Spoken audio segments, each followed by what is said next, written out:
Hi! Welcome to our channel. ఇంకా ఛానల్‌ని ఎవరైనా సబ్స్క్రైబ్ చేసుకోకపోతే సబ్స్క్రైబ్ చేసుకొని, లైక్ చేసి, షేర్ చేయండి. 'దేవాన్షి పరిణయం' ఎపిసోడ్ నెంబర్ 42. రుద్ర దేవాన్షిని రూమ్‌లోకి తీసుకువెళ్ళి, "కాసేపు రెస్ట్ తీసుకో. మైండ్‌లో పిచ్చి పిచ్చి ఆలోచనలు ఏమీ పెట్టుకోకు. అర్థమయిందా?" అని అంటాడు. "లేదు, నువ్వు అంతగా వివరించి చెప్పాక దాని గురించి ఆలోచించడం అప్పుడే మానేశాను" అని దేవాన్షి అంటుంది. రుద్ర దేవాన్షి పక్కన కూర్చుని తన చేతులు పట్టుకుని, "చూడు దేవాన్షి, రేపటి నుంచి పెళ్లి పనులు స్టార్ట్ అవుతాయి. నువ్వు మాత్రం హడావిడి చేస్తూ ఇల్లంతా ఇష్టం వచ్చినట్లు తిరుగుతూ ఏదైనా పని చేస్తున్నట్లు కనిపిస్తే మాత్రం ఊరుకోను. అవన్నీ చేయడానికి ఇంట్లో చాలామంది ఉన్నారు. నువ్వు మాత్రం కుదురుగా కూర్చుంటే చాలు. నా మాట వింటావు కదూ" అని రుద్ర అంటాడు. "వింటాను. కానీ నా మీద ఇంత కేరింగ్ తీసుకుంటున్నావు. మరి నాతో ఎప్పటిలా మాట్లాడొచ్చుగా" అని దేవాన్షి అంటుంది. "నేను చేసింది తప్పే బావా. నీ దగ్గర ఈ విషయం దాయకుండా ఉండాల్సింది. అందుకు సారీ చెప్తున్నాను కదా. ప్లీజ్ బావా, నన్ను క్షమించు" అని దేవాన్షి అంటుంది. "నీకు నా మీద నమ్మకం లేదుగా, అందుకే మాట్లాడట్లేదు. ఇప్పుడైనా నా బేబీ కోసం మాట్లాడుతున్నాను. నీ మీద కోపం ఇంకా తగ్గలేదు" అని రుద్ర అంటాడు. "నమ్మకం లేదని ఎవరన్నారు? నేను చెప్పానా?" అని దేవాన్షి అంటుంది. "నోటితో చెప్పాల్సిన అవసరం లేదు. నీ చేతలతో నిరూపించావుగా" అని రుద్ర అంటాడు. దేవాన్షి రుద్ర గుండెల మీద వాలిపోయి, "నీ మీద నమ్మకం లేక కాదు బావా. తప్పు చేశాననే భావనతో నిన్ను నువ్వు శిక్షించుకుంటావని భయంతో చెప్పలేదు" అని అంటుంది. "అది మనం తెలిసి చేస్తే తప్పు చేశామని బాధపడాలి. కానీ అక్కడ ఇద్దరి తప్పు లేదు. ఆ రోజు మనం కలవాలని రాసిపెట్టి ఉంటే ఎవరు మాత్రం ఏం చేయగలరు? అందుకు నిన్ను వదిలేస్తానని నువ్వు ఎలా అనుకున్నావు?" అని రుద్ర అడుగుతాడు. "కేవలం నీ చదువుకి ఎలాంటి ఇబ్బంది ఉండకూడదు అనే ఉద్దేశంతో నిన్ను దూరంగా ఉంచాను. నేను ఒట్టు వేపించుకుంది కూడా అందుకే. ఎలా, నీ స్టడీస్ మధ్యలో నువ్వు ప్రెగ్నెంట్ అయ్యి, ఒక పక్క చదువు, ఒక పక్క ప్రెగ్నెన్సీ వల్ల నువ్వు స్ట్రెస్ ఎక్కువగా తీసుకుని దాని ప్రభావం బేబీ మీద పడి ఇబ్బంది అవ్వడం ఇష్టం లేక అలా చేశాను. నార్మల్గా ఉంటేనే ఎగ్జామ్స్ టైంలో సరిగా ఫుడ్ తినవు. ఇంకా ప్రెగ్నెన్సీ టైంలో నీ టెన్షన్ ఎలా ఉంటుందో అని ఎగ్జామ్స్లో ఆ టెన్షన్ నీకు ఉండకూడదనే నేను దూరంగా ఉన్నాను. దాన్ని నువ్వు ఇంకోలా అర్థం చేసుకున్నావు" అని రుద్ర అంటాడు. బావ తనని దూరంగా ఉంచడం వెనుక ఉన్న తన కేరింగ్ చూసి దేవాన్షికి గిల్టీగా అనిపిస్తుంది. "అసలు ఆ రోజు మనం కలిసిన విషయం గురించి నాకు చెప్పలేదని నేను బాధపడట్లేదు. కనీసం నువ్వు ప్రెగ్నెంట్ అని తెలిసినప్పుడు ఆ విషయాన్ని నాతో చెప్పాలిగా. అంత మంచి గుడ్ న్యూస్ నేను అలా వినాల్సి వచ్చినందుకు చాలా బాధపడ్డాను. నీ మీద విపరీతమైన కోపం వచ్చింది. ఆ విషయం ముందుగా నాతో ఎందుకు చెప్పలేదని" అని రుద్ర అంటాడు. "నాకు తెలియదు, అందుకే చెప్పలేదని మాత్రం నాతో చెప్పకు దేవాన్షి. నువ్వు పీరియడ్స్ మిస్ అయినప్పుడే నీకు తెలుసు. కానీ నువ్వు కన్ఫర్మ్ చేసుకోకుండా నిర్లక్ష్యంగా ఉన్నావు" అని రుద్ర అంటాడు. రుద్ర అడిగిన ఏ ప్రశ్నలకి దేవాన్షి దగ్గర సమాధానం లేక మౌనంగా ఉండిపోతుంది. రుద్ర అక్కడి నుంచి పైకి లేస్తుంటే దేవాన్షి రుద్ర చెయ్యి పట్టుకుని ఆపి తనని గట్టిగా హగ్ చేసుకుని ఏడుస్తూ, "నేను నీ గురించి తప్పుగా ఆలోచించాను. ఇంకెప్పుడు అలాంటి పొరపాటు చేయను. నీ దగ్గర ఏ విషయాన్ని దాచిపెట్టను. మన బేబీ మీద ప్రామిస్" అని అంటుంది. Devanshi, "stop it. ఇంకెప్పుడు అలాంటి ప్రామిస్లు చెయ్యకు. ఒకసారి నేను తెలియక చేసిన అదే తప్పుని మళ్ళీ నువ్వు ఇప్పుడు చెయ్యకు. ఆ రోజు నీతో ఒట్టు వేపించుకుని ఎంత పాపం చేశానో తెలిసాక నాలో నేనే నరకాన్ని అనుభవిస్తున్నాను. అది తలుచుకుని ప్రతి క్షణం చస్తూ బ్రతుకుతున్నాను అని రుద్ర అంటాడు. రుద్ర కళ్ళలో నీళ్లు చూసి, బావా ఏమైంది? ఎందుకలా మాట్లాడుతున్నావు? ఎందుకు అంతలా బాధపడుతున్నావు? అని దేవాన్షి టెన్షన్ పడుతుంది. అప్పటి వరకు ఆవేశంగా ఉన్న రుద్ర ఒక్కసారిగా దేవాన్షిని గుండెలకి హత్తుకుని, ఏమీ లేదు, ఆ రోజు నేను అలా చేయబట్టేగా ఇదంతా జరిగింది. అది తలుచుకోగానే కొంచెం బాధగా అనిపించింది. ఆ రోజు నీతో అలా ప్రామిస్ చేపించుకున్నందుకు నన్ను క్షమించు. మీ ఇద్దరిని కంటికి రెప్పలా కాపాడుకునే బాధ్యత నాది. నువ్వు ఎలాంటి టెన్షన్ తీసుకోకు. హ్యాపీగా ఉండు అని నుదుటి మీద ముద్దు పెట్టుకుంటాడు. సరే ఇంక రెస్ట్ తీసుకో అని చెప్పి బయటికి వెళ్తుంటే, ప్లీజ్ నీ ఒడిలో పడుకుంటాను అని దేవాన్షి అంటుంది. సరే అయితే రా అని చెప్పి తనని బడిలో పడుకోబెట్టుకుని జో కొడుతూ ఉంటాడు. బావా నన్ను క్షమిస్తావా అని మళ్ళీ అడుగుతుంది. ఎందుకు క్షమించాలి? ఇందాక నువ్వు నాతో ఏమన్నావో గుర్తుందా అని రుద్ర అంటాడు. నేను నిన్ను ఏమన్నాను అని దేవాన్షి అంటుంది. ఏమన్నావో మర్చిపోయావా? నువ్వే ఇండైరెక్ట్గా నేనంటే ఇష్టం లేదని చెప్పావుగా అని రుద్ర అంటాడు. బావా అలా నేనెప్పుడు చెప్పాను అని దేవాన్షి అంటుంది. నువ్వేగా బేబీకి ఏమైనా అయితే నేను కూడా చచ్చిపోతాను అని అన్నావు. అంటే నా మీద ప్రేమ లేనట్లేగా. నా మీద నిజంగా ప్రేమ ఉంటే నన్ను ఒంటరిగా వదిలేసి చచ్చిపోతాను అని అనవు అని రుద్ర కళ్ళలో నీళ్లు తెచ్చుకుంటాడు. సారీ అలా అన్నందుకు. ప్లీజ్ బావా ఏడవకు. ఇప్పటి వరకు నువ్వు పడిన నరకం చాలు. నువ్వు ఇంకెప్పుడు ఇలా బాధపడకూడదు అని దేవాన్షి అంటే, ఇప్పుడు చెప్పు, నన్ను వదిలేసి వెళ్ళిపోతావా అని రుద్ర అడుగుతాడు. వదలను, ఎక్కడికి వెళ్ళను అని రుద్రని గట్టిగా హక్ చేసుకుంటుంది. రుద్ర దేవాన్షి నుదుటి మీద ముద్దు పెట్టుకుని, నేను నిన్ను క్షమించడమేంటే, నువ్వే నన్ను క్షమించాలి.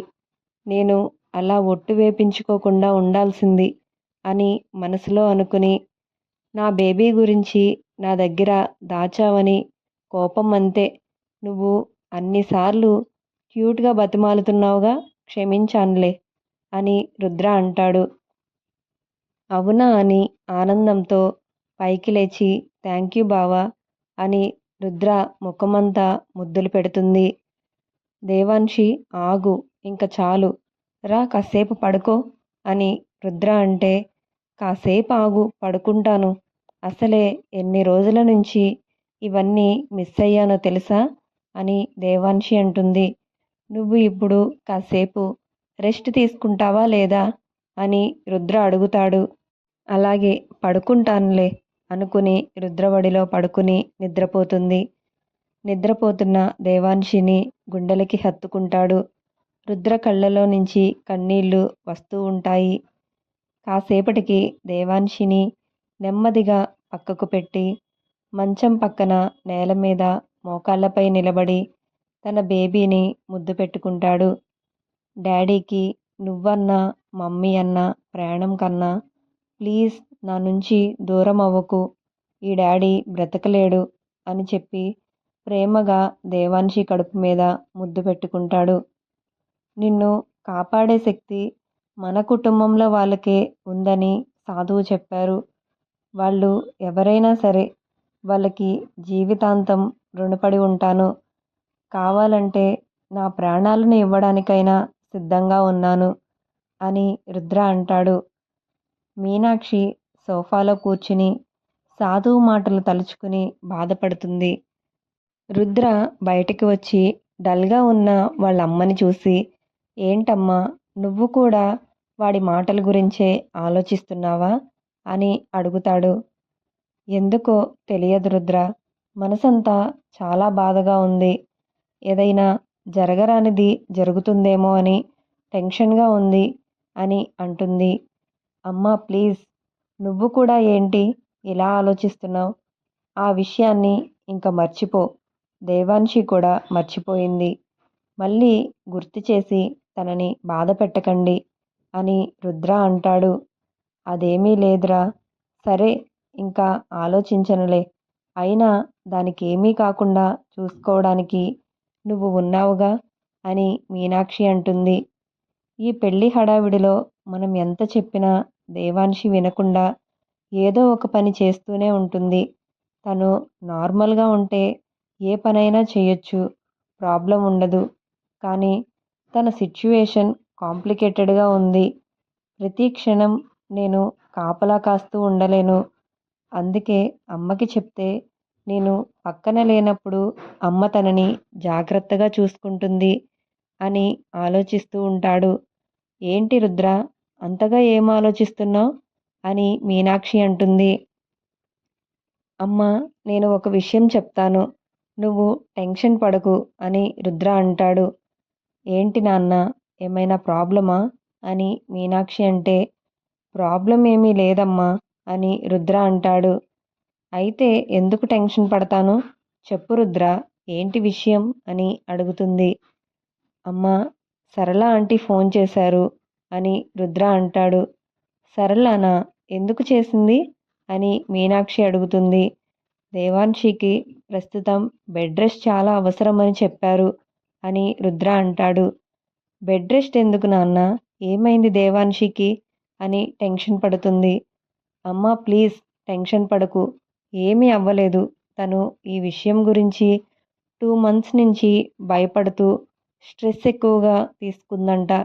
అందుకే తనని ఏ పని చేయనివ్వకుండా జాగ్రత్తగా చూసుకోమన్నారు.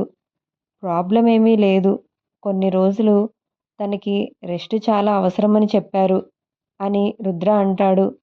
నిజంగా అంతేగా నాన్న, ఇంకేమీ లేదుగా అని మీనాక్షి అంటే, అమ్మ కంగారు పడకు, ఇంకేమీ లేదు అని రుద్ర అంటాడు. నేను ఎప్పుడూ పక్కనే ఉండటం కుదరదు, అందుకే దానిని కొంచెం జాగ్రత్తగా చూసుకో అమ్మా అని చెప్తాడు. సరే రుద్ర, నేను తనని ఒక గాజు బొమ్మలా చూసుకుంటాను అని మీనాక్షి అంటుంది. థ్యాంక్స్ అమ్మా అని రుద్ర అంటాడు. అత్తయ్యకి చెప్పకు, ఎంతైనా కూతురు కదా, టెన్షన్ పడుతుంది అని రుద్ర అంటే, అది నిజమేరా, గుళ్ళో ఆయన మాటలు విన్న దగ్గర నుంచి తను చాలా బాధపడుతుంది అని మీనాక్షి అంటుంది. అమ్మ, అత్తయ్యకి నువ్వే ధైర్యం చెప్పు, దేవాన్షికి ఎలాంటి ప్రాబ్లం లేదు, కొంచెం వీక్గా ఉంది, టైంకి ఫుడ్ కరెక్ట్గా తిని రెస్ట్ తీసుకుంటే నార్మల్ అవుతుంది అని రుద్ర అంటాడు. ఇంట్లో కూడా పెళ్లి పనులు స్టార్ట్ అవుతాయి. మీనాక్షి మాత్రం దేవాన్షిని ఏ పని చేయనివ్వకుండా చాలా జాగ్రత్తగా చూసుకుంటుంది.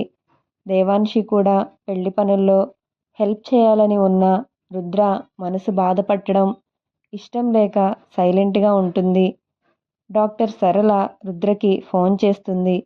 ఫోన్ లిఫ్ట్ చేసి చెప్పండి ఆంటీ అని రుద్ర అంటాడు. రుద్ర, దేవాన్షి రిపోర్ట్స్ వచ్చాయి, ఇదంతా ఎవరో కావాలని చేశారు రుద్ర అని చెప్తుంది. ఒక్కసారిగా రుద్ర షాక్ అయిపోతాడు. హలో రుద్ర, లైన్లో ఉన్నావా అని సరళ అంటుంది. నిజమా ఆంటీ, తనని అలా చేయాల్సిన అవసరం ఎవరికి ఉంటుంది అని రుద్ర అంటాడు. తన యుట్రెస్ వీక్ చేసి పిల్లల్ని కనే అవకాశం లేకుండా చేయాలనుకున్నారు. కానీ అర్థం కాని విషయం ఏంటంటే, వాళ్ళు ఆ ప్రాసెస్ని స్టార్టింగ్ స్టేజ్లోనే ఒకసారి ప్రయోగించి ఆపేశారు. కోర్సు పూర్తిగా వాడి ఉంటే తను ఎప్పటికీ తల్లి అయ్యే అవకాశం ఉండేది కాదు, చాలా ప్రాబ్లం అయ్యేది అని సరళ అంటుంది. రుద్ర, దేవాన్షిని మాత్రం చాలా జాగ్రత్తగా చూసుకో, ఇప్పుడు పర్వాలేదు, బేబీ పెరిగే కొద్దీ యూట్రస్ మీద ఒత్తిడి పడుతుంది, తట్టుకోవడానికి దేవాన్షి కూడా స్ట్రాంగ్గా ఉండాలి. 100% నేను ఇద్దరిని కాపాడుతాను అని మాట ఇవ్వలేను, కానీ 100% నా ప్రయత్నం నేను చేస్తాను. రుద్ర, ఒక్క మాట, దేవాన్షికి ఇలా ఎవరు చేశారు అని వాళ్ళ గురించి ఆలోచిస్తూ కూర్చుని నీ మనసుని బాధ పెట్టుకోకు. నువ్వు స్ట్రాంగ్గా ఉంటేనే దేవాన్షిని బాగా చూసుకోగలవు. ఉంటాను అని చెప్పి ఫోన్ పెట్టేస్తుంది. సరళ చెప్పిన మాటలే రుద్ర చెవిలో మారుమ్రోగుతూ ఉంటాయి. దేవాన్షిని ఇలా చేయాల్సిన అవసరం ఎవరికి ఉంది అని ఆలోచిస్తూ కూర్చుంటాడు. అప్పుడే రుద్రకి జాన్వి గుర్తొస్తుంది. ఒకవేళ జాన్వి ఏమైనా చేపించి ఉంటుందా? దేవాన్షికి ఆమె తప్ప ఇంకో శత్రువు లేదు. ఖచ్చితంగా అదే ఏదో చేపించి ఉంటుంది. ఎలాగో అది స్టేషన్లోనే ఉంది. అక్కడికి వెళ్ళి దాని గొంతు పట్టుకుని నిజాన్ని కక్కిస్తాను అని అనుకుంటాడు. రుద్ర అనుకున్నట్లుగానే జాన్వీనే ఆ పని చేసి ఉంటుందా? ఇలాంటి మరిన్ని ఇంట్రెస్టింగ్ ఎపిసోడ్స్ కోసం మీరు నా ఛానల్ని సబ్స్క్రైబ్ చేయండి, లైక్ చేయండి, షేర్ చేయండి. స్టోరీ కనుక మీకు నచ్చితే కామెంట్ చేయండి. Thank you.